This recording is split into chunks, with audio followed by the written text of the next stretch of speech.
Muy buenas tardes, muy buenos días, muy buenas noches. Soy Absalón San Clemente. Estamos en las Islas Británicas, lógicamente haciendo una especie de asesoría para crear un poquito más de conciencia o hacer ese despertar de conciencia de las personas en el mundo. Ya saben que yo soy colombiano, yo me eduqué en Colombia, en Manizales, la Universidad de Manizales, como psicólogo. ¿Y por qué hablo esto? Porque quiero hablar un poco hoy un tema que no he manejado, que es el famoso condicionamiento. Cuando nosotros vamos a la universidad, lo primero que le enseñan a uno en la universidad es un sistema psicológico, una clase que llama sistemas psicológicos. Y en esa clase ve uno el conductismo, ve el humanismo, ve la Gestalt, ve muchas formas de trabajar la psicología. Pero la primera, la que más insisten, la que más prácticamente le insinúan a uno que utilice como profesional es el famoso conductismo. Y hicimos unos estudios muy interesantes del conductismo. Y entonces quiero explicar cómo funciona el conductismo para que tengamos una idea clara. Ya sabe que soy colombiano y yo quiero que Colombia tenga claro muchas cosas. Cada cual define su reflexión. Me parece muy interesante las personas que hacen reflexión, que hacen análisis. Entonces, mis queridos amigos, les quiero explicar por qué nos explicaron y nos insistieron mucho en trabajar el conductismo. Y es muy fácil. Ustedes le pueden preguntar a cualquier profesional de la psicología y tú le preguntas cuál es tu forma, tu modelo, tu sistema de trabajo. Y la mayoría le van a hablar de cognitivo-conductual. Cognitivo-conductual es lo mismo que el condicionamiento. Entonces, ese sistema del condicionamiento voy a explicarlo de dónde salió. Resulta de que hay un señor que se llama Pavlov y ese señor es ruso y fue el primero en trabajar estos sistemas psicológicos que le llaman aprendizaje asociativo. Ojo la palabra, aprendizaje asociativo, por asociación. Yo aprendo algo porque me hacen una relación, una asociación. Y en el famoso aprendizaje asociativo está el condicionamiento clásico que lo hace el señor Pavlov y es muy sencillo. Él pone prácticamente a salivar unos perros, lógicamente porque tienen sed o porque tienen necesidad de alimento. Pero en el momento en que los pone a salivar porque les muestra el alimento y ellos saben que tienen que comer, y lógicamente nos sucede a nosotros, es lo mismo que cuando vemos un limón y ya tenemos el condicionamiento de segregar saliva porque vimos un limón y sabemos que es ácido, entonces el cuerpo reacciona porque tiene ese condicionamiento. Entonces él lógicamente le colocaba comida a los animales, pero antes de colocarle los ponía a salivar por su necesidad de consumo del alimento o de agua. Pero él colocaba una campanita a sonar para que el perro relacionara que cada vez que sonara la campanita, entonces iban a salivar, así no le mostrara la comida. Así funciona el condicionamiento clásico y esto me hace acordar mucho a mi tierra porque yo me crié en Tuluá y prácticamente Tuluá era una ciudad pequeña. Y yo siempre recuerdo que a las 12 en punto en Tuluá, y esto es parte del condicionamiento clásico para que lo entienda, sonaba la sirena de los bomberos. Entonces cuando sonaba la sirena de los bomberos, pues lógicamente empezaba un proceso de apetito, digámoslo así, porque era la hora del almuerzo, nos daba salivación, deseo de comer, inmediatamente recordamos que entre las 12 y las 12 en Colombia la gente sale en su bicicleta, en su coche, en lo que tenga, a ir a su casa a almorzar, pero justo cuando sonaba las 12 recordábamos la hora del almuerzo y empezábamos a tener apetito y ganas de salir corriendo a ir a aprovechar esas horas entre las 12 y las 2 para almorzar, porque trabaja de 8 a 12 y de 2 a 6, tiene un horario estupendo. Pero hay un momento intermedio que es entre las 2 y las 2. Entonces cuando sonaba la sirena, todo el mundo tenía salivación y deseo de apetito y su estómago rugía. ¿Por qué? Porque todos estábamos condicionados por el sonar de la sirena de los bomberos. Ese es el típico condicionamiento clásico, o sea, lo relacionamos con un sonido o con algo.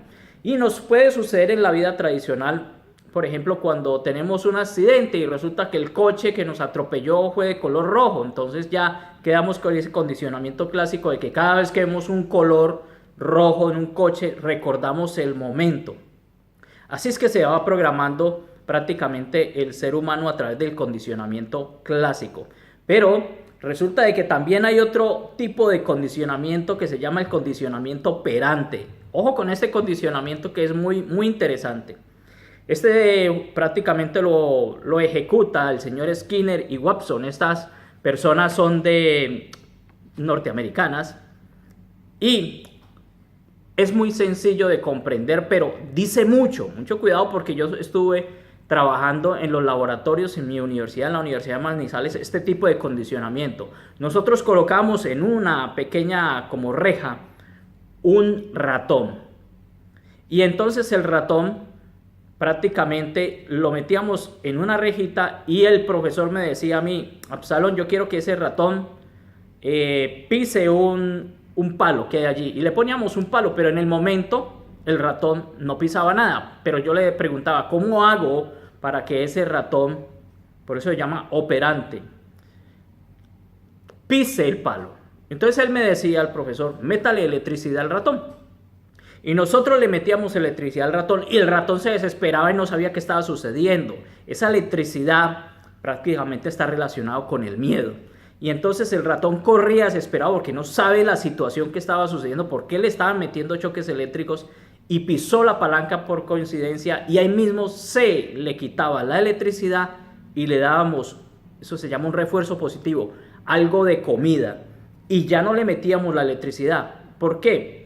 Porque buscábamos que de forma operante que el ratón relacionara el hecho de quitarle la electricidad, ponerle comida porque pisó la palanca. Entonces el animal relaciona inmediatamente y ya sabe que cuando pisaba la pequeña palanquita que colocábamos allí, no se le ponía electricidad y se le daba comida. Entonces el ratón, en forma desesperada, pisaba solamente esa palanca para que no le metieran choques eléctricos. Y ese es el famoso condicionamiento operante del señor Pavlov y Skinner. O sea, ¿está relacionado con qué? Con el hecho del castigo. Y nosotros en la escuela, yo me acuerdo tanto que en la escuela el profesor, a través del sistema del condicionamiento operante, nos enseñaba.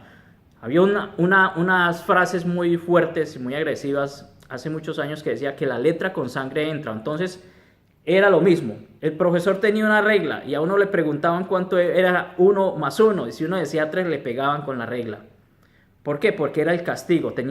Estaban buscando que uno aprendiera a través del miedo algo. Y el miedo fue utilizado y ha sido utilizado durante toda la historia. Toda la historia. Este tipo de condicionamiento operante ha sido utilizado a nivel político, a nivel económico, a nivel social, a nivel educativo, a nivel de relaciones de pareja, familiares. Siempre estamos utilizando el sistema de lograr una conducta en una persona o en una comunidad o en un grupo. Es más, de forma inconsciente, porque ellos no se dan cuenta que lo están manipulando a través del condicionamiento operante. Y si queremos buscar una conducta determinada en un grupo, utilizamos el miedo. Y el miedo es una herramienta fundamental para lograr los objetivos. Yo me acuerdo mucho de la época del narcotráfico, que habían unas palabras que decía el señor Pablo Escobar que eran muy condicionamientos, de mucho condicionamiento operante. Él decía: plata o plomo. Si tú me aceptas, te puedo dar dinero, y si no me aceptas, te mato. O sea, a través del miedo hacían y lograban cualquier tipo de conducta, y manipulación de conducta de cualquier político o cualquier persona. O te dan el refuerzo positivo que viene a ser el dinero, o te meten choques eléctricos que viene a ser el hecho de asesinarte, la intimidación a través del miedo. Y este es el sistema que están utilizando en este momento en el mundo para lograr los objetivos. Cualquier tipo de objetivo se logra a través de esto, a través de la intimidación. Entonces, por eso existe tanto miedo en crisis económica que se presentan, haciendo esos movimientos, estos juegos a nivel colectivo. O la otra puede ser los autoatentados que pueden suceder y que están sucediendo. ¿Para qué? Para que la gente tenga miedo y diga: esas personas son las malas y saquemos una ley o respaldemos a un gobierno frente a una situación determinada. Esto es típicamente el condicionamiento operante que todavía funciona en este momento. Y también otra de las formas de usar esto es a nivel económico y político. Crean las crisis, sacan los dineros de los bancos de un momento a otro y crean desajustes. ¿Para qué? Para lograr algún objetivo en común de las altas estirpes que están manipulando el planeta. El condicionamiento se utiliza a nivel psicológico, pero el condicionamiento, la misma palabra lo dice, condiciona. Yo busco condicionar una conducta determinada, busco que un objetivo que yo pretenda con una comunidad lo logre a través de la intimidación y el miedo. Y por eso se dice de que vivimos en el miedo o en el amor. Tú decides dónde vas a vivir. Si vives en el miedo, vives de forma inconsciente, te manipulan de forma inconsciente y otra persona logra los objetivos. Y esto se usa en todo se utiliza. A nivel empresarial, a nivel económico, a nivel empresarial es impresionante. Porque nosotros sin querer estamos comprando productos de forma compulsiva y nos manipulan prácticamente la conducta al querernos decir de que el hecho de comprar o el hecho de tener cosas materiales, nosotros seremos felices teniendo cosas materiales y compramos de forma compulsiva sin necesidad y sin darnos cuenta. O sea, este sistema funciona de maravilla en todas partes. Y la gratificación de tener cosas materiales, pues sería como el refuerzo positivo. Pero en realidad siempre estamos vacíos. Yo quiero que se tenga en cuenta lo que es el condicionamiento para todo. El condicionamiento es usado, señores, constantemente. Y hay grupos profesionales de la psicología que participan con el Estado, con el gobierno, con las fuerzas militares para lograr objetivos. Crear el miedo. Siempre se ha utilizado el miedo para lograr objetivos a nivel militar, a nivel paramilitar, a nivel de guerrillas, intimidando a la gente para que la gente, pues lógicamente, tenga miedo y doblegue y acepte cualquier tipo de propuesta que venga. Yo en este momento no me estoy poniendo de acuerdo ni con el gobierno, ni con el Estado, ni con los guerrilleros, sino que comprendan que esto es un sistema muy viejo que se llama condicionamiento, que se utiliza en todos los ámbitos, a nivel religioso, por ejemplo. El hecho de que nos estén infundiendo constantemente el temor a Dios, el miedo, van a caer las bolas de fuego y los malos van a ser cancionados. Entonces la gente tiene pavor y miedo y va sin darse cuenta en una manipulación a un grupo religioso supuestamente para ser protegido, buscar un apoyo, un abrigo frente a una situación, pero no somos nada, nos tratan como si no existiéramos, nos intimidan a través del miedo constantemente, por todas partes, por la prensa, por la radio, por la televisión, la gente vive agobiada. Se utiliza el condicionamiento operante para que la gente acepte, vuelvo y digo, un producto, una persona. Si tú no me quieres, pues yo me voy a quitar la vida. Ahí hay un condicionamiento prácticamente operante, ¿ya? Donde prácticamente voy a manipular tu conducta y tú vas a hacer lo que yo deseo. A nivel religioso, vuelvo y lo digo, vivimos con temor, haciéndonos creer que Dios es un poquito violento, agresivo y que va a sancionar los buenos y los malos. Esto es tremendo, es pura psicología conductual. Yo recuerdo mucho a los señores Sócrates, Platón y Aristóteles, y el señor Aristóteles decía que la psicología debiera trabajar, y sacó los primeros tratados de psicología, el alma, la energía inteligente de los seres humanos, el mundo espiritual de los seres humanos, el mundo de la conciencia de los seres humanos. Pero con el condicionamiento operante funcionamos de forma inconsciente. Nos programan, nos dicen cómo tenemos que vivir, nos dicen qué tenemos que comer, cómo nos tenemos que relacionar. Se acepta y se valida el hecho de la agresión, de la violencia, como una herramienta para lograr objetivos. Las fuerzas militares, el ejército, la guerrilla, lógicamente secuestra, intimida, hace lo mismo que el ratón, para lograr que el gobierno acepte unas propuestas. O si vamos a otro sitio, cualquiera utiliza este sistema y es muy interesante. Bueno, mis queridos amigos, yo les quiero recordar algo. Al señor Jorge Eliezer Gaitán, en el año 1900 48 fue asesinado. Y este señor tenía unas propuestas súper interesantes, pero tenía también unas frases súper interesantes. Él decía, el pueblo es superior a sus dirigentes.